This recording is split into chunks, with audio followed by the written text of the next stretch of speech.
Hey dancers, I am so excited to be bringing you 3 common mistakes with figure eights. And I'm going to specifically be talking about horizontal figure eights, okay?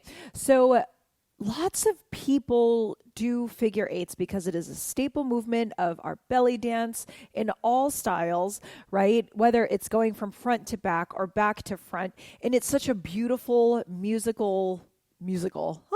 It's such a beautiful movement that we can do to really express a lot of musicality. So the 3 common things that I'm going to talk about today are not necessarily based on stylization, but it's actually based on awareness. So the common mistakes that I see are people are doing things unconsciously when it comes to these horizontal figure eights. So I'm going to be using the front horizontal figure eight for most of this instead of the reverse, meaning our hip is twisted to the front and then comes around versus twisted to the back and then comes around. So bear with me as we go through this because I really want to emphasize some points here for you. So the first common mistake that I see is this, and then you let me know if you see where I'm getting at, but remember, it's all about awareness, right?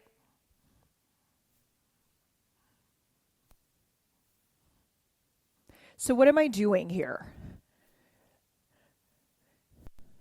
Right? There may be a couple things going on, but what is the main thing that you see that I'm doing that's just not jiving too well? Right? Kind of have a figure eight going on, kind of have my torso isolated. But the thing that's really going on here is that I'm bending my knees in such a way that it's taking away from the figure eight itself. But the problem with this is not necessarily that I'm bending my knees, is that it's that I'm unconsciously bending my knees. So many of us don't know that we can choose to bend our knees or choose to not bend our knees when it comes to doing figure eights. And so we feel that there's like really only one way, or it's just the way you've been doing and you haven't been corrected yet for whatever reason, right? So if I want to keep a straight leg figure eight, what I'm going to do is I'm going to make sure that my legs are the same amount of straight or the same amount of bend as each other versus allowing it to do this. Because the minute one leg bends and the other one is more straight or more bent, what happens is one of the hips will elevate over the other. So if I'm really trying to emphasize this parallel movement to the ground, I want to be aware that I'm keeping my knees even with each other. So let me show you the difference.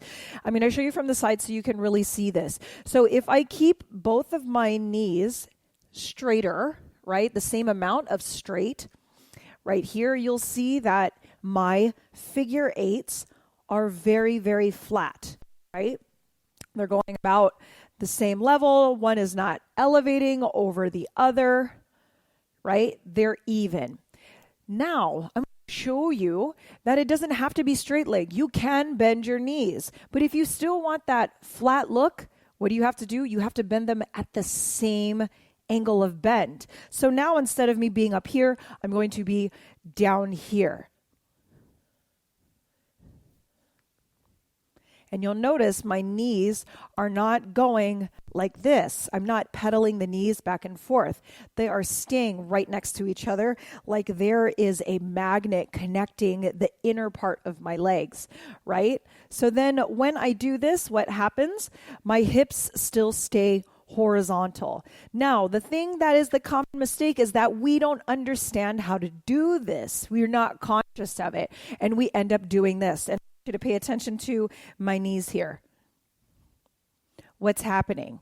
They're no longer the same as each other, right? One is bending and one is straightening.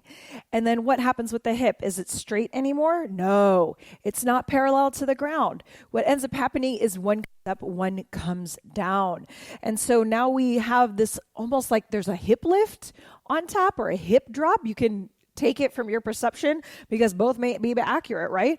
But what we're not aware of is that we have to really help our hips stay level, also controlling what the knees are doing. So you're not going to sit into the weight like this and allow the legs to start bending and straightening. Have them even. So we're going to either be straight with one another or the same amount of amount of bend as each other. Then when you want to add those variations, you understand how to by allowing the knees to come up and down or the hips to be a little bit more relaxed and you're not working as hard to keep them flat. So that is the common mistake number one. We're not aware of how to engage our legs underneath our figure eight. Okay. The second common mistake that I see is this one. So you tell me if you know what this is. And remember, we talked about the mistakes today are really about awareness. I'm kind of over dramatizing it because I want it to be a little bit more obvious for you. Right? What's happening? Am I aware that I'm moving my upper body? Probably. Maybe, right? So there are multiple ways to do horizontal figure eight. And one of those ways is to isolate your upper body. One of them is to allow your body to be slightly affected like an echo or a reverb of what's happening in the hip. And the other one is to consciously bring your torso along, right? So of course there's varying degrees within that, but those are kind of like the ends of the spectrum and then right in the middle. So when you're talking about figure eights and you want to keep yourself isolated, you got to keep those knees nice and soft, right? You are really using your personal range of motion to allow that twist to happen without it affecting your shoulders. So your shoulders stay square along with your feet, but the hip comes forward. So what we're not aware of is how to actually do this and when we're not doing it, or vice versa. We purposely want to bring this along. We know that we're doing it, but then you're not able to do it the other way. So we want to be aware of what is happening with our upper body when we are engaging our horizontal figure eights. So let's do this together. So you're going to be conscious. Now we're being intentional about our figure eights, right?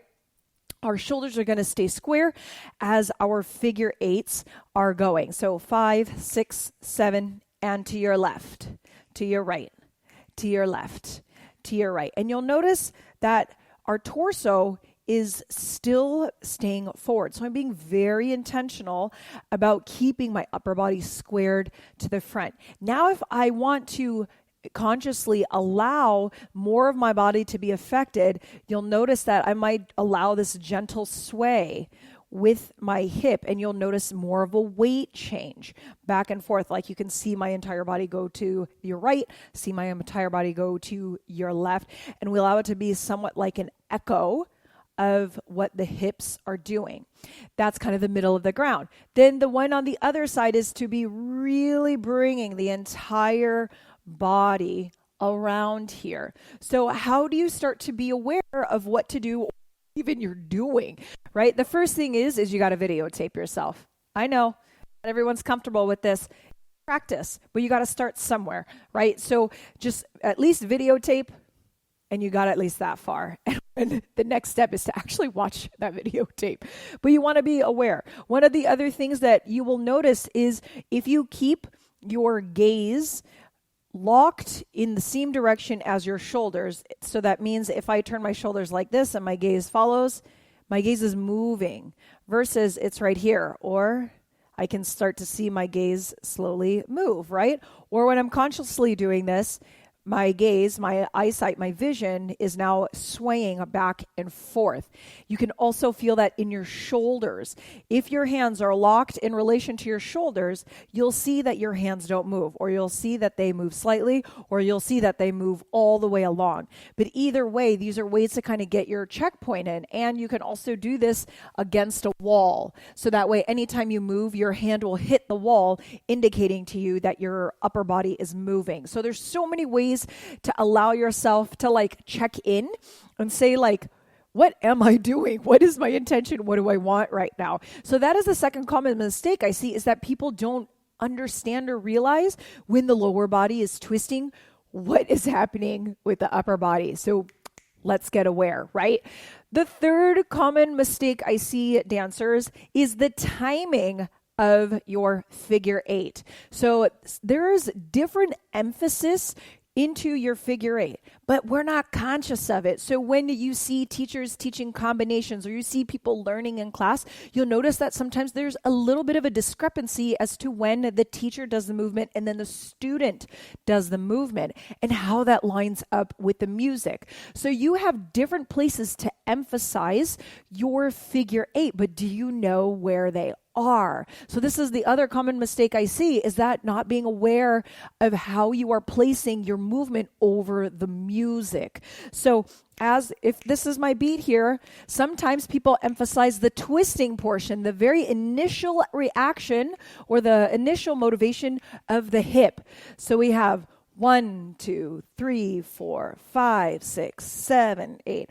1, 2, 3, 4, 5, 6, 7, 8. Do you see that? I'm going to do that again, where my timing is when my hip comes forward. 5, 6, starting on my left. 1, 2, 3, 4, 5, 6, 7, 8. 1, 2, 3, 4, 5, 6, 7, 8. So now you're like, well, what other timing is there? Or you're like, that's not how I do them.